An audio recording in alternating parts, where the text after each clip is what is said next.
Don Santiago Abascal, muy buenos días. Muy buenos días, don Luis, ¿cómo está? ¿Dónde se halla usted? Pues mira, me encuentro en Amurrio, acompañando a mi padre en estos momentos, en tierra vasca. Pensaba que estaba usted de gira por Europa. Nos quedamos ayer muy sorprendidos muchos al ver el anuncio que hacía Vox a través de su web de la reunión que ha mantenido usted con un alto responsable del Frente Nacional francés en Bruselas, creo recordar, y así como el anuncio de futuras reuniones con otros partidos de similar órbita ideológica, como el Partido de la Libertad holandés, el FPÖ austriaco, etcétera. Cuéntenos de qué va toda la película.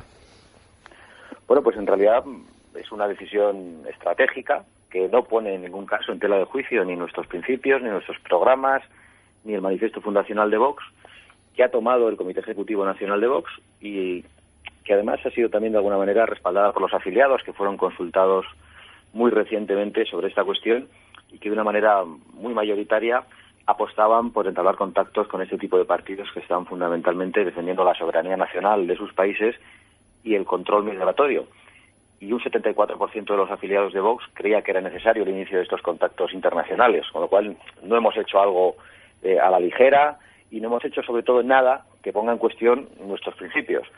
Estamos muy tranquilos con la decisión y además creemos que va a dar grandes frutos para Vox y que vamos a poder aprender de otras iniciativas internacionales que están triunfando, ¿no? Y en el caso concreto del Frente Nacional francés, que es el primer partido con el que nos hemos reunido hasta ahora, pues estamos hablando de un partido más allá de los estigmas, de las caricaturas que llegan a la sociedad española a través de los medios de comunicación.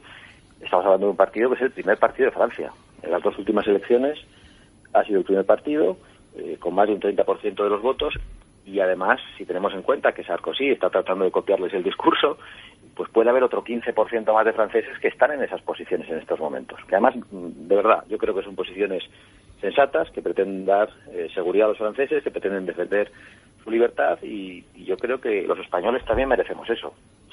Pero permítame que se lo pregunte directamente. ¿Vox se va a convertir en un partido anti-inmigración y anti-musulmán?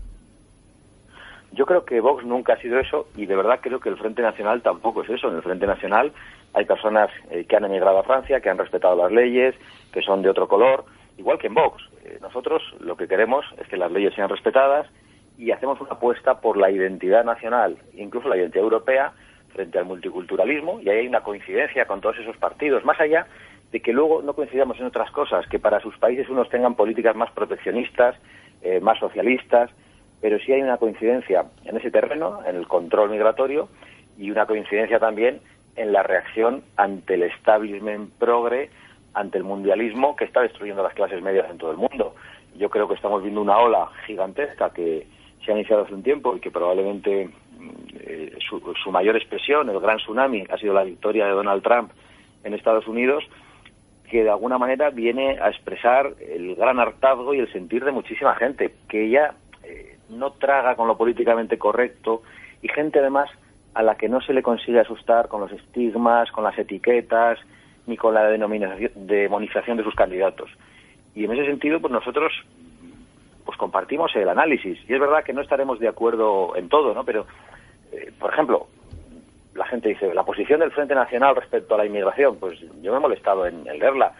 Y en su página web, el Frente Nacional plantea la reducción de la inmigración legal en Francia de 200.000 anuales a 10.000 anuales. Son los franceses los que tendrán que determinar cuántas personas pueden aceptar en su país cada año. Plantean la prohibición de la reagrupación familiar, porque es un gran coladero para la llegada de muchos inmigrantes, la reinstalación de los controles fronterizos para garantizar la seguridad, el endurecimiento de los requisitos para lograr la nacionalidad francesa, es decir, que no sea algo automático, sino que se exija un compromiso con Francia, con la lengua francesa. Plantean la tolerancia cero con la inmigración ilegal y una prioridad de los franceses en Francia, por ejemplo, en algunas cosas como viviendas sociales. Estas medidas serán discutibles, pero no son descabelladas y yo estoy convencido de que muchos españoles las sienten y las piensan, ¿no? Y, por otro lado, yo te he leído muy atentamente, Luis, en tus tweets y además lo hago siempre y agradezco tu sinceridad y el cariño y la justicia con la que tratas los temas. Pero no estamos ante una posición meramente estratégica. Es verdad que hay una posición estratégica, pero no pone en tela de juicio nuestros principios. Nosotros no dejamos de defender nada de lo que hemos estado defendiendo y no empezamos a decir cosas nuevas. Únicamente, con honradez intelectual, hemos tratado de ver con quién coincidíamos en algunos aspectos que además son los más importantes en estos momentos, los que se están jugando en Occidente, que tienen que ver con el intento de liquidar el Estado-Nación por parte de las élites y las oligarquías mundialistas, y tienen que ver también con la imposición del multiculturalismo que está disolviendo nuestras sociedades en Europa y que está llevándonos a grandes conflictos sociales. Y en esos puntos coincidimos con algunos de estos partidos y yo creo que lo honrado era iniciar esos contactos. No coincidimos con el Partido Popular y con el Partido Socialista, que forman parte de esa visión mundialista de alguna forma, y no coincidimos con otros partidos en Europa. Y además son partidos muy diferentes entre ellos, que, por ejemplo, yo también te leía sobre las posiciones del Frente Nacional respecto a los musulmanes, que no he encontrado unas posiciones específicas respecto al Islam. Son mucho más duras las del Partido por la Libertad de Holanda, que es un partido fundamentalmente liberal, que entre otras cosas propone algo que aquí nos parece verdaderamente increíble, como la prohibición del Corán en Holanda, y es el partido que encabeza las encuestas en Holanda. Entonces yo creo que que tenemos que ver cuáles son los puntos de coincidencia y sobre todo no asustarnos ante los estigmas. Y nosotros, insisto, no empezamos a decir cosas nuevas, hemos sido muy contundentes en determinados mensajes. Hemos dicho que había que cerrar las mezquitas fundamentalistas, e incluso desde una perspectiva española, que no es la francesa, hemos dicho que había que priorizar la inmigración procedente de los países de Hispanoamérica frente a la inmigración musulmana, porque es mucho más difícil de integrar en nuestra sociedad. Y esas cosas van a seguir así. Vox no ha cambiado, eso es lo que quiero transmitir. Bueno, nos llevaría muy lejos un debate sobre el tema de inmigración, sí o no, y en qué condiciones, pero prescindiendo de ese debate, yo ya dejé ayer clara mi postura a través de Twitter sobre el tema, para que el que tenga interés en conocerla. Pero sí le querría preguntar una cosa desde el punto de vista de la imagen o del marketing. ¿Cree usted que el asociarse con estos partidos tiene para Vox un efecto beneficioso en la sociedad española? Yo sé que en la sociedad española permanecen con mucha fuerza determinados estigmas, pero estoy absolutamente convencido de que esos estigmas cada vez tienen un efecto electoral menor. Esos estigmas también han funcionado en otras partes del mundo. Yo creo que hemos visto la campaña mundial y dentro de Estados Unidos contra Donald Trump. Parecía imposible que alguien del que se decían esas cosas, y que a veces el mismo candidato contribuía a que se dijesen, parecía imposible que pudiese ganar, y ha ganado.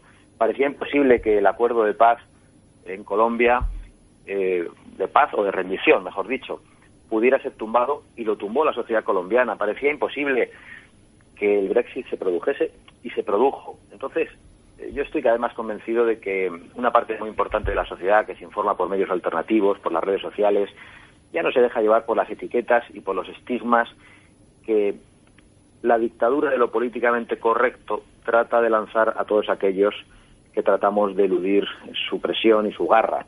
Por lo tanto, yo no estoy nada preocupado ante eso. Creo que la gente cada vez más va a agradecer la claridad en las posiciones, la contundencia y entender a los políticos. Y eso es algo que nosotros no es que vayamos a hacer a partir de ahora, es que lo hemos hecho desde el principio.